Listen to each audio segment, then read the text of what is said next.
This is Sean. You're watching Explain, where we explore the latest in AI, uncovering insights, strategies, and real-world applications for educators.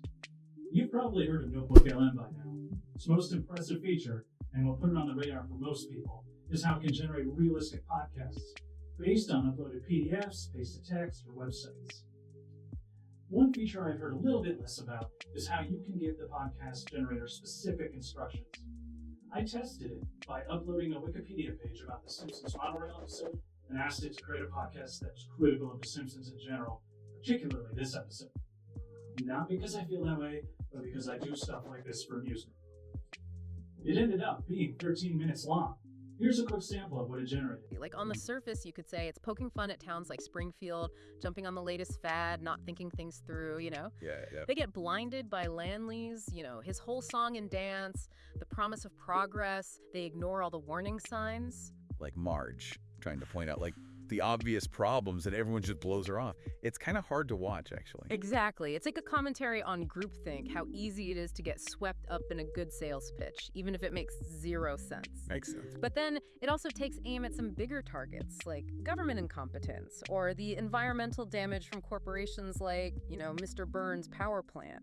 But does it do it well? I mean, to me, it just feels like they strung a bunch of random jokes together with a thin plot. There's no substance, That's my problem with The Simpsons in general. It goes for these broad, wacky jokes that don't really allow for any deeper meaning. Pretty impressive, right? See how it had a critical perception to it, and it created actually a surprisingly thought-provoking critique, kind of analysis you could use to spur a discussion in the classroom.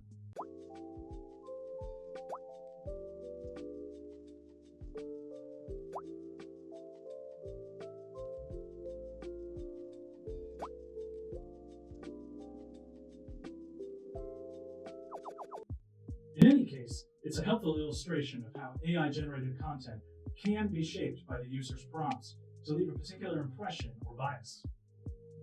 Oh, and by the way, this was my favorite part. And get this, the episode is written by Conan O'Brien. Conan O'Brien. Yeah. Really? Huh. Guess everyone starts somewhere. Everyone has to start somewhere. Now, NotebookLM is limited to users who are 18 or older, so students can't use it yet, most of them. Hopefully that age limit will drop in the future, because if used properly, this could help our students learn. But for now, teachers can use NotebookLM to do things like create study guides, generate quiz questions, or simplify complex readings for different learners. When I uploaded Gulliver's Travels, it generated basic questions, study prompts, timelines, mind maps, and an audio overview, or the podcast. I also created different summaries at various reading levels.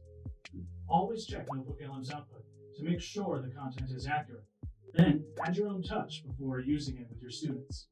It's free, it's easy to use, and it can save you a lot of time when you're planning lessons or differentiating materials. If you're in a graduate class, upload your materials and see how it can help you learn. For me, putting in research papers and listening to audio overviews has not only helped me comprehend the readings better, it's helped me deepen my exploration of the connections between them, or test it out with a text that brings you joy, like ones about monorails.